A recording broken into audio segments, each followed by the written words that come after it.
गानचतुराय गानप्राणाय गानान्तरात्मने गानोत्सुकाय गानमत्ताय गानोत्सुकमनसे गुरुपूजिताय गुरुदैवताय गुरुकुलस्थायिने गुरुविक्रमाय गुह्यप्रवराय गुरवे गुणगुरवे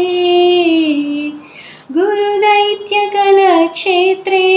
गुरुधर्मसदाराध्याय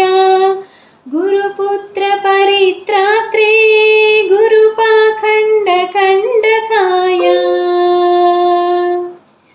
गीतसाराय गीततत्त्वाय गीतगोत्राय धीमहि